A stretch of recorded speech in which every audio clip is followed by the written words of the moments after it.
On a freezing December night in 1926, a dark two-seater car sits abandoned on the edge of a steep chalk pit near Guildford.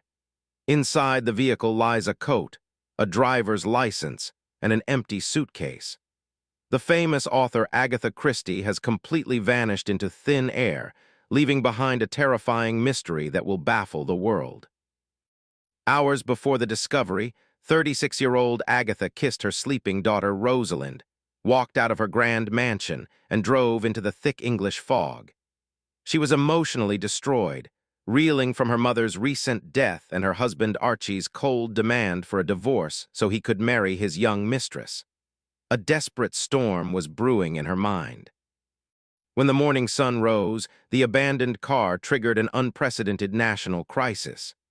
Agatha Christie was already a best-selling mystery novelist, and her sudden disappearance looked like one of her own macabre plots come to life.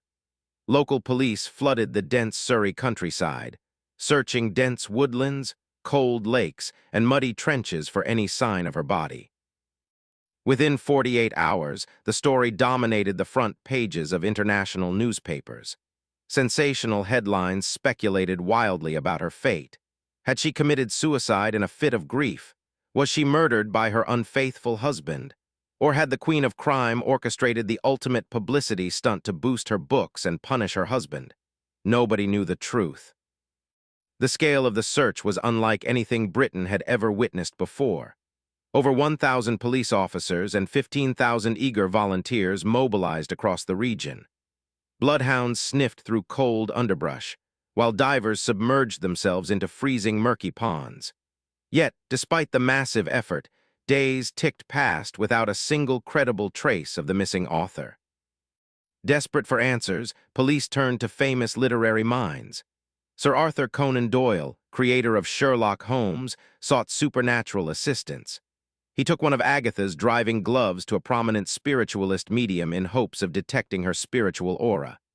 Meanwhile, crime writer Dorothy L. Sayers personally inspected the crash site, hunting for subtle physical clues. Even modern technology was summoned to crack the baffling case.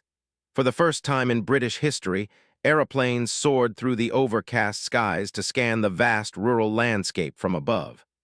Observers peered through binoculars, searching open fields and hidden ravines.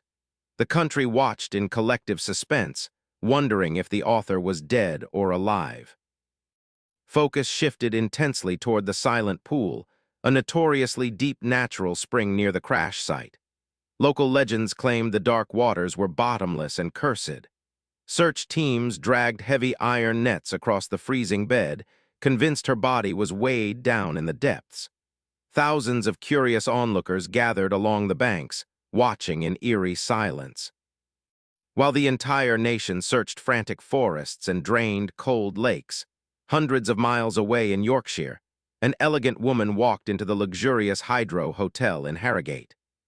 Carrying a small travel bag, she spoke with a calm voice and checked into room 211 under the name Teresa Neal, the surname of her husband's mistress. At the hotel, the mysterious guest acted remarkably normal. She attended evening dances in the grand ballroom, socialized pleasantly with other guests, and read newspaper articles reporting her own nationwide disappearance. She sat at the lounge piano, playing delicate classical melodies without showing a single sign of panic, distress, or recognition of her former life. Days passed quietly while Teresa Neal enjoyed the hotel's spa treatments and strolled through the peaceful town gardens. Staff members noticed her striking resemblance to the photographs plastered on every front page, but her relaxed demeanor made them hesitate. She seemed completely unbothered, living a life of quiet luxury while a massive manhunt roared outside. On December 14th, 11 days after she vanished, a sharp hotel musician named Bob Tappan became certain of her identity. He discreetly contacted the local police department, informing them that the famous missing author was residing right under their noses in Harrogate. Police immediately alerted Archie Christie, urging him to travel north on the next train. Archie Christie arrived at the hotel later that evening, accompanied by senior police detectives. They positioned themselves inside the hotel dining room, waiting quietly as the guests took their seats for dinner. When Agatha walked into the room wearing an elegant evening gown, Archie stepped forward to greet his wife. Her reaction shocked everyone present. Agatha looked directly at her husband with cold, distant eyes. She showed no recognition whatsoever, treating him like a complete stranger. She addressed him politely as Mr. Neal and insisted she was a visitor from South Africa. Witnesses watched in utter disbelief as the famous mystery writer failed to identify her own face in newspaper photos. Word quickly leaked to the press, and within hours, hundreds of reporters and frantic fans swarmed the hotel exterior.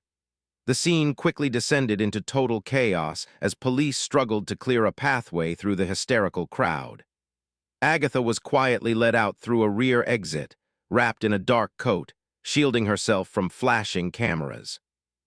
Doctors were brought in to examine Agatha immediately upon her return to London. They declared that she was suffering from severe amnesia, brought on by emotional shock and physical distress. Psychiatrists suggested she had entered a fugue state, a rare psychological condition where a traumatized person temporarily forgets their identity and adopts a new personality. Not everyone accepted the official medical diagnosis. Skeptics and journalists aggressively accused Agatha of orchestrating a brilliant publicity stunt to embarrass her unfaithful husband and boost book sales. Others argued that her car crash was a real attempt at suicide that left her disoriented. The debate raged furiously across international press for months without resolution. Despite the intense public debate and media frenzy, Agatha Christie remained utterly silent. She refused to give interviews about those missing 11 days, brushing off questions from friends and reporters alike. The mysterious episode was treated as a closed door in her life, a chapter erased from history that she refused to open ever again. The fallout from the event reshaped her private world forever. Agatha and Archie divorced 2 years later, putting an end to their troubled marriage. She went on to marry archaeologist Max Mallowan, finding lasting peace and happiness. Yet, the memory of that strange winter in 1926 lingered in the public imagination like an unsolved case. When Agatha published her comprehensive autobiography decades later, eager readers turned to the chapter covering 1926, expecting final answers. To their total shock, she completely omitted those 11 days, jumping straight from her mother's death to her later travels. She took the secret of her missing days to her grave, leaving the puzzle permanently unsolved.